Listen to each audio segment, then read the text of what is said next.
David Edelstein, Better Than Before, Mindful Communication Broadcast. Here I am again.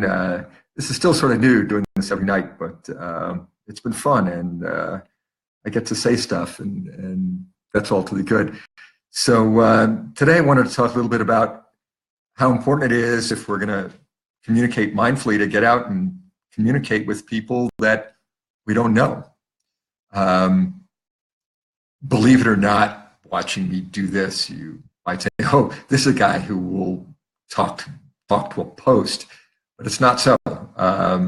It's difficult, or it has been difficult for me to talk to people that I don't know. You could call it shyness, you could call it timidity, you could call it politeness, you could call it having a sense of propriety, you could call it a lot of different things. But it's not instinctive to me to just go up and start talking to people that I haven't met before. But this evening, I went over to one of the gringo meeting points here in Cuenca, Ecuador. And it's a place where I have played the guitar at open mics and so on. And, you know, there were some people hanging out and playing the guitar. And you know, there was a loose guitar, and I picked one up and I started playing with these guys. And playing the guitar for me is just something that I love to do. And I don't get to play with other people as much as I would like. This is not the only sort of thing that one can do with others that we don't do enough of.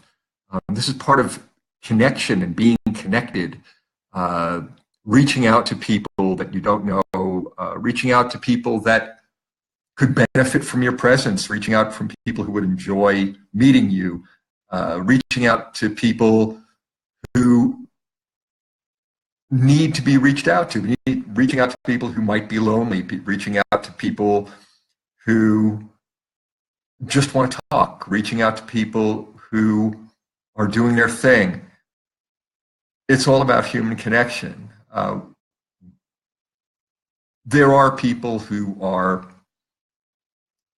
tremendous loners, who have tremendous capacity for being alone, but it's not typical of human beings. Given our biological hardwiring, it's not typical for us to prefer to isolate ourselves. And it's generally not the healthiest or the most fortunate, the happiest. As humans, we need to connect. It's good for us. Our brains work better when we interact with other people. Our brains work better when we're confronted with thoughts that are not the same as our own or only our own. For me as a musician, it's better for me to connect with people who don't necessarily play exactly the music that I play. This evening, for example, we were playing rock music from the 60s and 70s. When I'm home alone, I play a lot of jazz, or I work on jazz, or I try to improvise jazz. It's my project. But it doesn't mean that I can't connect with someone who plays rock. It's the music that I grew up with. It's fun to turn loose and play a solo on a rock song that I've known for 30 or 40 years with someone else who knows this music. It isn't difficult, that we can connect.